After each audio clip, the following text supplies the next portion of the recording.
Possession crucial from this. How much longer will the referee allow? Dublin lead by a point, and there's the whistle. It's over. It's over. We earned it by winning the last 2 matches on the road, and that's not going to be taken away from us. But what I love in hurling, I love players that will never give in. He hits it. He hits it. It's over the bar. Oh, holy Moses.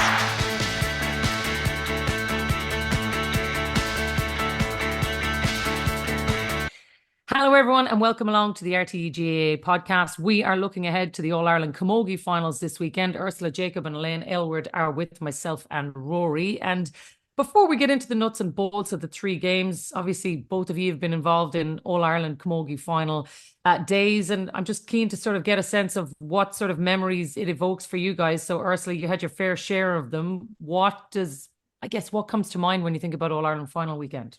Well, do you know, I think what's coming to mind a lot this week for me, there's obviously a lot of talk about Cork doing the three in a row. And obviously my Wexford team are the last team to have done that back in 2012. So just the memories of that and how special of a thing that can be if Cork go on to do that on Sunday. Now, they're not going to be worrying about, creating more history or winning the three in a row. Their focus is just going to be on, winning on Sunday. But it is an added motivation. It is an extra special thing. I know ourselves, like JJ Doyle, our manager at the time, would have very much always said throughout that year, you can only win one All-Ireland this year and whatever, but it can be a driver. It can be an added motivation when you're achieving at such a high level. You want to win it all, and Cork are at the very top of their game at the moment. They went after the league this year, something that they hadn't done in the last number of years. They didn't win it since 2013, I think. So they went after the league strong, and I think that was kind of putting out that intent. A statement of intent saying we mean business this year. With the kind of three in a row talk, it can add to a little bit of pressure in that. But from my own point of view, I very much always just said, look, it's just another game. I always found the week of an All-Ireland unbelievably exciting, the buzz in training, the hype around the supporters, seeing the flags, getting all the text messages. I always kind of embraced that to as much as possible as I could without it being a distraction, because you don't get to All-Irelands every year. Wexford haven't got to one since 2012. So it's so important to enjoy these moments as well. And I think, Cork obviously know how to win in All-Ireland, but those Galway girls are not just coming up to make up numbers either. So yeah, just brilliant memories. Thankfully, anytime I went up to play in All-Ireland with Wexford, I came back winning. So I've nothing but positive, happy memories. So definitely brings a smile to my face. I just can't believe how time has just gone by, really. Yeah, that's the mad thing, Elaine. I even found last week at the Ladies Football All-Ireland, I went in and I met some of the Jubilee girls, some of the Mayo girls, and be a similar situation this weekend. When you realise that you're closer to the people in the Jubilee team, that's when you know how quickly all these years are suddenly flying by. Yeah, when I saw that tip team of 2000 now last night, I have to say I got a bit of a dagger to the heart, and I thought that couldn't be possible. Who's done their maths wrong here? But it's how quick time goes by, and I suppose Ursula has all the happy, positive memories of All-Ireland finals. Mine go to about 4 o'clock on the day of the match. Then the positivity and the happy memories end for me, and it gets very sad. But the 2 weeks leading up to it, I always enjoyed. Just the buzz, and normally we would have often coincided with the hurlers being in All-Ireland hurling finals as well, and the under-21s were there one year, so there was always a great buzz around Kilkenny. And it was September, it was All-Ireland final day, you're bred on it in Kilkenny, you wait for it. So those 2 weeks are always brilliant. And I was lucky enough to play, I suppose, in three, didn't win any of them, but I suppose as they went on, the more, by the time we got to the third one, it was very normal, so I can only imagine what the Cork and the Galways are feeling. They've been regulars at this time of the year every year. So the build-up and stuff, they get to enjoy it. And I think even listening to some of the players this week saying that they're enjoying the build-up. They had a long break, both teams, to the semi-finals. They have 4 weeks, and that's kind of hard to manage, whereas it's 2 now from the semi-finals. So I think you get your week of training in, then you kind of get your week to enjoy it, your wind down on the media kind of stuff, and then the build up to the game the weekend. So as I said, 2 really experienced sets of panels, I think. So I think they'll be able to enjoy these 2 weeks and leave it all on the field then at 5:15. I think for Cork as well, Rory, maybe having the hurlers, there's a bit of distance now with it, that people have actually had a few weeks to sort of turn the page and actually move on with the Camogie team now. And obviously The county board have taken the decision not to put any fixtures on, which helps massively because it lets people actually get behind this team. And actually, that's a nice opportunity for Camogie to fit in this window as well. Yeah, and I think it's like it was a fantastic move by the Cork County Board. You'd have to give them huge credit because we know how slammed the calendar is in a club context with dual clubs particularly, and trying to get everything played off with the fixtures program that they have. So I'd expect a big crowd, but I was very enthused. We were all there, myself, Ursula, Elaine, all the gang. We were there at the semi-finals. There was a very, very good crowd at semi-finals. Now, I think Nolan Park and both Elaine and Ursula made the point to me beforehand that they love Nolan Park and that the players love it. And it's nearly the perfect venue because it's kind of is it maybe the only bespoke hurling pitch kind of designed for hurling where the crowds are in on top of you. Now, unfortunately, where the cameras were, from our point of view, there was a huge crowd. I went out and had a walk around when obviously the coverage began. And the stand was very much full. I know the official attendance was like 7,000, but that doesn't really include children who get in for free. So I'd say it was much bigger than that. And there was a really, really good atmosphere. Tipperary were on a buzz that day as well because obviously they'd won the men's the week before, but there was still a really healthy Cork crowd. Big crowds travelled up from Waterford. I think the crowds will be good this weekend again. 5:15 is an odd time for a throw-in for a senior game. Look, I suppose they're trying to be fair to everybody rather than having the junior match throwing in at breakfast o'clock. I can understand that as well. They're maybe trying to fit a little bit too much in. But I was also heartened by some of the words that Brian Malloy spoke of this week as well, Jacqui. I think we know that there was a big controversy earlier in the year in relation to the whole Scots thing, which, I thought was a small bit of a mountain out of a molehill. Camogie Association probably didn't really help themselves in that regard as soon as they saw. Look, you know yourself, Jacqui, you're working in our game, crisis management, right? You always try and put these things out before they catch a blaze. And you just try and nip it in the bud as quickly as you can. So it doesn't become a situation where CNN and The Guardian and the BBC are ringing you looking for comments and quotes. It was just farcical. So look, I think he was right to put it up to people now. You were quick enough to throw your spoke in about this and that, and quick enough now, can you come out now and give us the support that's required? And I think they deserve it. I think this is going to be a great final, by the way. I know that the two semi-finals, much like the football, might have drifted away as maybe, fairly convincing victories for both Galway and Cork in the end. But I think the two teams are extremely well matched. I think Camogie has come on in leaps and bounds. And that's another point that Brian Malloy has made. They have made changes.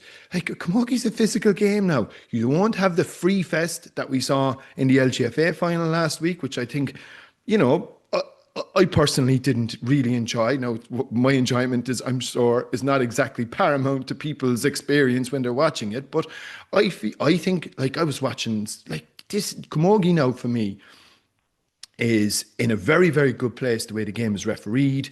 I think Galway, as I said, are well matched. I think some of the matchups are going to be very interesting. Will you have Shauna Healy picking up Amy O'Connor? Possibly. I don't know. That'll be worth its entrance fee alone. Who you mentioned about Cork going for 3 in a row. Galway obviously losing last year only by a score. I think it was 16 points. They're well able for Cork, and I think they're the right team to be in there to try and stop 3 in a row. I think it'll be a fantastic contest. Really looking forward to it. Jeez, Rory, Okay. I'm nearly ready to hurl now. Yeah, let's go. Let's go. What, Yeah. 25 years? Exactly. Well, I tell you what, there's lots to pick into in that. I prefer to start with the game and then we'll loop back around on Brian's comments, because I do think there's a lot in what Rory has said there, Ursula, that's worth picking up on, right? But first of all, on the matchups, I think maybe it's the first year in a while where people have felt that physicality in Camogie has actually been allowed to go, because I thought the semi-finals were probably the best advertisement for refereeing as well, that just said, you know what, have at it there in the middle of the field. Let's actually have a game and see who wins, because they have been free fests in the past. And actually, I think Rory is right. Maybe in comparison to what we saw last weekend, I think you might get a much more open game of Camogie. And I think you're going to get two teams who are going to absolutely go hell for leather, particularly in the middle field of the field. And let's see what happens. And those matchups in particular, I'd love to get your thoughts on where you think all that's going to go. Yeah, like as in, I definitely think the matchups and the tactics that both sides are going to bring to this game on Sunday is going to be hugely interesting, because obviously these two teams are playing each other so much now and so regularly. It's like you're trying to find out one maybe loophole that you can break down to see, oh, is there a weakness there? Or could we try something different? Or could we throw a curveball on Sunday and play someone in a different position? Because you're constantly trying to outsmart the other team, because the more familiar you get to play a team, like it can be a difficult one trying to beat the same team over and over, you know. And like, I don't think it's going to be anything like the league final when these sides met earlier in the year, where Cork were just breezing past Galway. Galway got very few hits in. Wasn't that physical level there. I was actually very worried about where Galway were at after that league final performance, because they were so flat. And some of their most experienced players had been taken off. Niamh Mallon, Aoife Donoghue, Eilish O'Reilly. But they seem to be coming right at the right time. Yeah. That'll be most pleasing for Galway. And when Galway needed some of their players to stand up 2 weeks ago in the semi-final, like Eilish O'Reilly looked like she was rolling back the years. Like I'm still thinking about that ball. She got player of the match, didn't she? Yeah. Like I'm still thinking about that ball she hit in through to Niamh Mallon for the goal. Like ball. That was unbelievable. Class. Her vision, her class, her consistency, you know, they need a big performance out of her. And obviously Cork are going to be looking at her as one of those threats. The three key players for me in that Galway attack is obviously Niamh Mallon, Aoife Donoghue, and Eilish O'Reilly. And then you'll have Carrie Dolan obviously pulling the strings around the middle of the field.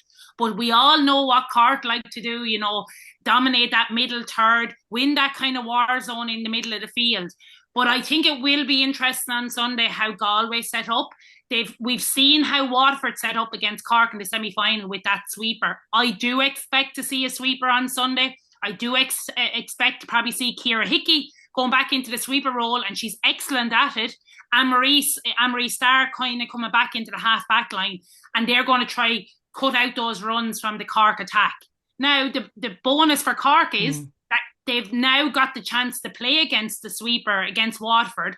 And yes, they won't be fully happy with how things maybe went in the first half, but now that they've got that game under their belt, I think going into the final, they'll kind of be more aware, adjusted, ready for that kind of sweeper role. And I think they'll be comfortable enough. It took them a while to adjust to it though, Ursula, didn't it? It did. But that's why I think that semi-final will stand to Cork, because maybe they weren't expecting Waterford to play the sweeper. I'm not too sure, but I think all of us expected that Waterford were obviously going to play one back. But I think that will help Cork on Sunday, that they're kind of prepared for it. Maybe they were a little bit lackluster in the first half dealing with the sweeper, but I've no doubt Ger Manley has his own idea how they're going to break down that extra player at the back. Cork are very comfortable running with the ball. They're very comfortable shooting from distance, but they're also very comfortable getting the ball in quick to the inside danger area, and that's where Cork are most threatening. From Galway's perspective then, Elaine, because of those, let's say those 3-star forwards that Ursula has outlined, if they can afford to leave them up there and play that and then play a +1 at the back, is that the best way through to try to fight off this Cork team?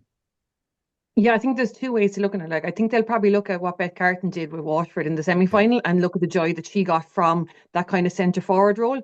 If Eilish O'Reilly can continue to roll back the years and play in that triangle around there and get that much space, she's definitely going to be able to contribute herself on the scoreboard, but she's going to be able to bring in the likes of Marie Dillon, Ciara Kelly in the corner and Niamh Mallon around her. So she's a playmaker as well as being able to take her own score. But the other side of that is they'll have to work. Their work rate's going to have to be through the roof, because if you give the likes of Hannah Looney, Saoirse McCarthy, those girls an opportunity to run. So if you're sitting off them, if you're taking too long delivering the ball in, if they're getting loose ball, or if Laura Tracy's getting a chance to play it out, play it to them, they're going to run at you and they're going to nullify Ciara Hickey at the other side. So she's going to be no use to Galway there. But I think they will look at it, as I said, what Beth Carton did with Waterford, the joy she got. They got a lot of joy down that right wing. You know, Marie Perry did a lot of running down that wing, created a lot of space, and they created a lot of scores from there. So look, I'm sure it's something Ger Manley and the Cork management will have looked at as well, how those gaps appeared. And what I thought was impressive with Cork and how they dealt with the sweeper is that they seem to work it out themselves on the field. You know, they have a lot lot of experience there. A lot of girls who, it has been 4 weeks. I think we can't underestimate the impact of the under-23 final in the middle of that. Cork went into that under-23 final, same management team versus Galway with the same management team. Cork unbeaten in that whole campaign, overwhelming favourites in it, came up against Galway, who pretty much like their senior team had stuttered and started through the championship. But Cathal Murray came that day with a plan. He nullified that Cork sweeper. Now, the Cork sweeper that day, obviously far less experienced than the likes of Laura Tracy in that. And he shut down their inside under-23 forwards and they won that game. So if you can take those under-23s going back into the Galway setup in the middle of that 2-week break, I'd say they got a huge hop off that, as opposed to Cork with the under-23s coming back in, probably a little bit sore, a little bit battered and bruised after it. Probably took a little bit longer to get back up to the pace of senior. But that's 2 weeks ago now. They've both had semi-finals since. They've both come back in. We saw what the likes of Orla Mullins and those under-23s can do when they do come onto the senior setup. So, look, it's probably well gone now, but I do think it probably had a bit of an impact on the senior semi-finals and maybe the slower start that Cork had. But, look, I think they both came through semi-finals in a lovely position. Like, won by 10 points, but still lots of areas to work on. So, like, it's a typical post-match semi-final interview. You say, yeah, happy with the win, lots to work on for the next day and 2 weeks to work on it. And I think that's what they'll have done for the last 2 weeks. I think a lot of it, though, Rory, if you'd have said before the semi-finals how people would feel afterwards, I think the narrative is still the same. People have felt for a long time that Cork have been the All-Ireland favourites, and probably for a reason. Yes, they took quite a long time to get going against Waterford, but I still think when they needed the key to leadership, you might have said in the middle, Hannah, Aisling, quiet, but when they needed to play, they really played. They really stepped up. They found their leadership. They got a big spring off the bench. And I still think a lot of people will say Cork are still favourites for the All-Ireland for a good reason. Yeah, and they're on an unbelievable run. I think they haven't been beaten in 20, is it 20 game unbeaten run? 18 games now. 18 games unbeaten run, which which just goes to show the level of excellence that they're producing week in, week out when they go take the field. So, and it also goes to show the level of continuity that Ger Manley was able to bring to the table in the wake of Matthew Toomey. But I think it's largely driven by the players. They have some of the all-time greats. You mentioned Hannah Looney, and I think Ursula might have mentioned Laura Tracy. Katrina Mackey came in the last day. She was a late addition to the starting team because I think Clodagh Finn might have been unwell and looked like I don't think Katrina Mackey will be left out of the team come Sunday, given the way she played. So you have, like, right throughout the team, the Cahillans, we know what they will always bring to the table. Maeve is captain this year, always a strong bars element to the club. Gemma is in there as coach, as we see.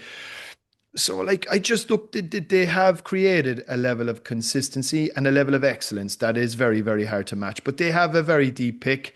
They are similar to the men's team, who can't seem to get over the line in many ways, but like, they have a very, very strong mindset. They're a tough bunch of women. I tell you, I can say that without any fear of contradiction. They're great fun as well. I think we've on the sports awards and over many years. So, like, there's character, there's resilience, there's toughness. And I remember Hannah saying after they won the All-Ireland last year, she gave she spoke straight after the match and she said, we want to be remembered as a generational team. And they're thinking big, like they have a big picture in their head. That's why I don't think they're going to be too phased by the whole 3 in a row thing. I think they'll go after it. I think they'll embrace it.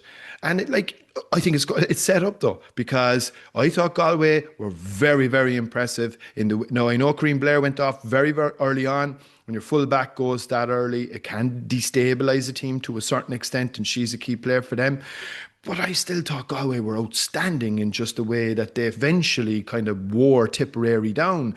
They've got a fair degree of athleticism within their team. We know they have a scoring threat.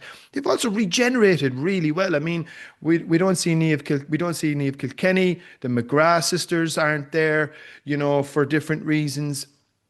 Yet they've managed to, repopulate the team and still make it back to an All-Ireland final. So a huge amount of credit to Cathal Murray as well. I think it's set up, but you would obviously have to make Cork favourites.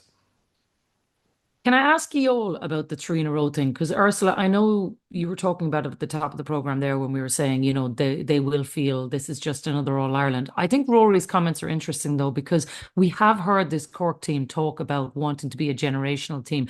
Like, I was literally reared on this, the talk of 3 in a rows and the amount of times that lots of teams would have tried it over the years. And even anytime when we were coming into the panel, it was talked about this great team and this great team and this great team.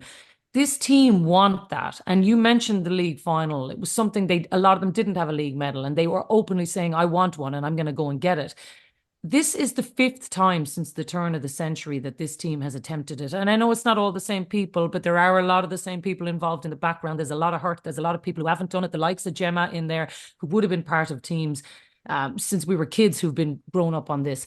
The fact that they haven't done it, I actually genuinely think is a big driver. And whether they will say it publicly or not, I do actually think it is a big motivation for this team to finally do something that a lot of people in Cork do not have. 100%, and that's why I kind of said it at the start that Cork Camogie players and management are not going around saying in the public this week, we want to do the 3 in a row.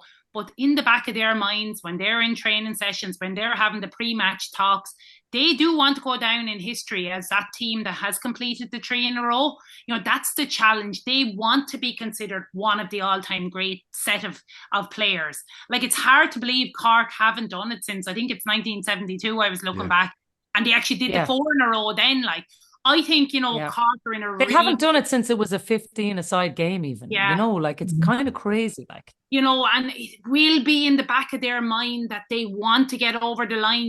They kind of tick the box with the league. Yeah, we got that one. That's a medal we were wanting. They are going for that. They are going all out for this 3 in a row. And I think they're well able for that kind of pressure, that kind of big day hype and expectation. I don't think they get very carried away by it. I think they're very just. Don't mention hype, Ursula.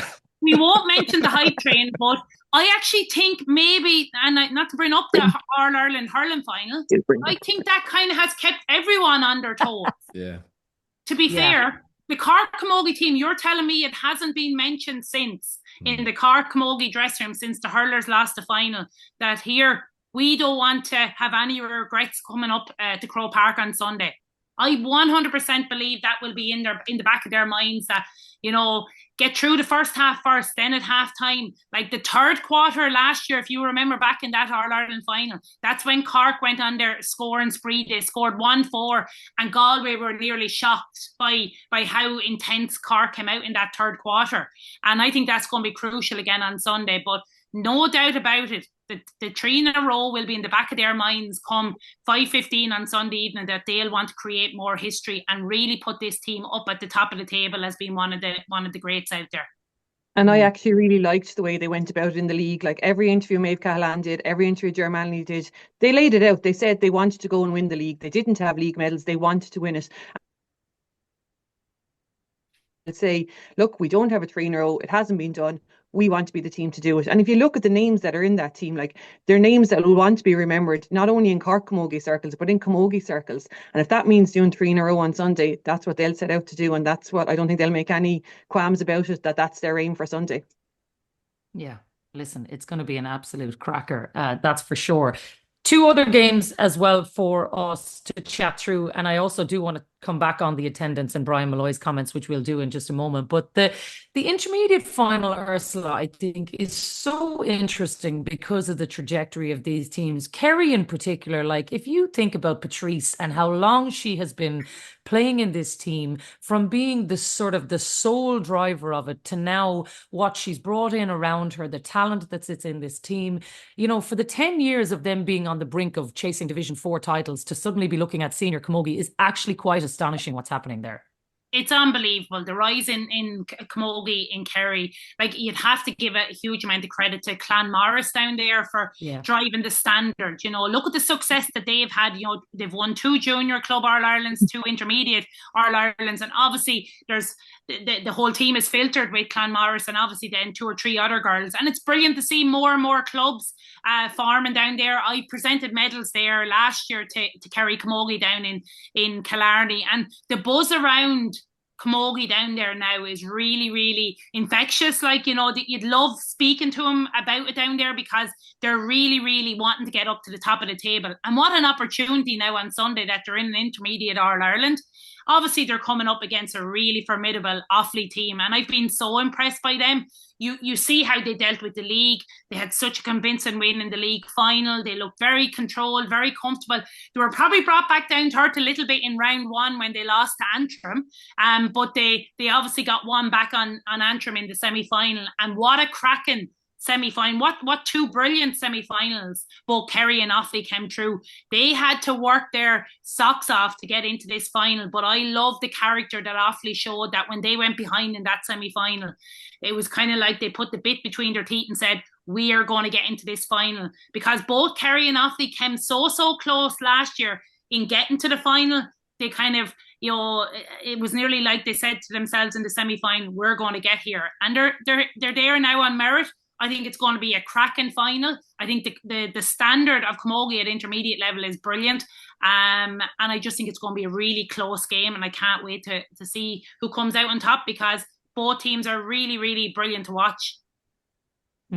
Just on that point that Ursula makes about the standard, actually, I thought it was interesting, Elaine, that obviously the decision to remove second teams from intermediate and junior and having an under 23 championship that runs side by side, it does feel like the balance of Camogie is a little bit better this year, where you're looking at 6 different teams, obviously for a start, which makes a difference, but you are also giving teams like a Kerry a platform. Maybe people might argue Offaly were getting there anyway, but I do think removing the second team from some of these divisions has actually been such a big plus for Camogie, because the final that we're going to get on Sunday because of that is inherently better. Yeah, I think so. And there was probably a lot of question marks about it at the start, and maybe the way it was introduced and things like that. I know a lot of the second teams probably had a lot of grievances about it and things like that. But on the whole, now when you look back, and I think the way the under-23 championship went this year, I think it's probably only going to get stronger as well. And if you can have what the likes of Germanley and Colin Murray do and manage the two together, it's definitely going to help the senior grade as well, because you're going to be breeding these under-23s onto the senior team at a higher level. You'll know where they're at. But definitely for the likes of Kerry and Offaly, I think it gives them a real formidable chance every year to be in an All-Ireland final. Like Kerry were beaten in extra time last year in the semi-final by a Kilkenny second team. So that definitely leaves a little bit of a sting in the mouth, I think, when it is training with Kilkenny senior team, or the Galway second team training with the senior team, and thinking that they maybe have an advantage on them. But I think now on Sunday's final, you have 2 pure intermediate teams in the final, and like Camogie needs that. You need new teams coming through, and what the likes of Clanmorris have done for Camogie, I've been lucky enough to follow their club journey a lot of the way up from COVID through, and what they've done now to be competing at senior club level, and Kerry looking to do the same at senior intercounty level. And the rebuilding Offaly have done, we've had great battles with Offaly over the years in Leinster championships and stuff, and it's a pity to have seen them fall off. But look, they seem to have fallen down and rebuilt right from the bottom again. There's some really exciting young players coming through off that minor team, and they're back in Croke Park now, and the two of them now have a real tangible chance of playing senior Camogie next year, which is a huge motivator for any intermediate team, and obviously the ultimate prize on Sunday. So I think it has raised the standard of it, and it's given those teams a real opportunity to get to senior level, which is where every intercounty team wants to be. Yeah, phenomenal opportunity for both of those teams. And the first game of the day, Laois and Armagh. Elaine mentioned COVID there, Ursula, and you think for Armagh, when they won their last junior title, it was during COVID. There was nobody there, no crowds. You even listen to some of the interviews from some of the players this week, and they're thinking, we've never experienced anything like this. It's just, we talk about time going by and all that. I just think for them to be able to get back to a level like this, to be able to compete, to be able to try to win silverware in front of potentially a huge crowd on Sunday is going to be something special for those players. Without a doubt, and I think there's 6 of those girls still involved from the 2020 team, and they'll obviously have that little bit of experience. They know how to win it, but they lost it the following year against Wexford in the juniors, so they know what it feels like to win and lose. And the same likewise for Laois, they came agonisingly close last year. Like overall, they'll probably be very disappointed with their performance in the final last year. And I think that might be that added little bit of motivation for Laois this year, that they wanted to get back. They probably didn't do themselves justice in the final. They were well in control of the game last year, and they just allowed Tip to get over the line last year. But I think it's going to be a great final. Laois have some top class players. Pat Collier has done a brilliant job, but like Armagh, they look really strong. They look very comfortable throughout the championship, and like PJ Mullen, who's the manager this year, he managed Derry to a intermediate All-Ireland only 2 years ago as well. So having someone with his kind of experience at the helm will bring a huge amount to this team as well. And I think we're in for a brilliant game on Sunday. What do you think, Elaine? Laois or Armagh? Yeah, I think we're going to have three really, really close games, to be honest. Like both these teams were bet by a point last year by Tipperary in the semi-final and final respectively. So I both think they probably realistically feel they could have had a chance to win the All-Ireland last year, and they're both back here this year with a chance to do it. Both really high scoring teams, like 6 of the top 10 scorers in the junior championship are on show here on Sunday. So I expect we'll have a high scoring game, and I think it's probably whose defence can nail down some of the opposition forwards is probably going to come out on top. I just think that little bit of hurt maybe from Laois last year might be enough to see them over the line. Similar to Offaly, they're on a bit of a rebuild, and they had to go right back to the bottom again to rebuild it all back up, but everything seems to be going in the right direction for them. A really impressive league campaign, and I think they carried it through to the championship, and I think they'll probably get over the line on Sunday. All right, well, fingers crossed we get 3 cracking games. Last thing to finish off on is the crowd, Ursula, and what we might get. Brian Malloy is saying they're hoping it's going to be over 40,000. I was looking back, the last biggest crowd was year final in 2007, actually, between Cork and Wexford. That was 33,000, I think. Yeah. I think they're asking an awful lot of people. I think it would be incredible if they could get there, but 40,000, it feels, if they really get there, that's going to be one of the biggest days in Camogie history.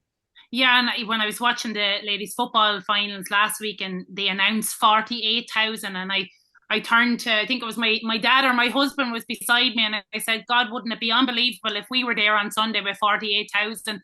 I think it's probably a little bit far stretching, and I was even talking to Anne-Marie Hayes yesterday, and even from a Galway perspective, they were kind of saying about the timing of the senior game. It's a little bit late, bringing young kids, up that late, and it's not going to be over till 7. And so, look, I hope we're going to have a big crowd. I see where Brian and the Camogie Association are coming from, where they're saying, okay, all these people that were given out during the year about scarts and all that kind of issues, get behind the players now. It's something that I would agree with, that like you'd be hoping the general public will get out, not just the 6 teams and the 6 counties that are involved, because I was disappointed, if I'm being honest, when I was looking at the quarterfinals up in Croke Park, where Clare and Waterford played on the Saturday before Cork and Dublin in the hurling.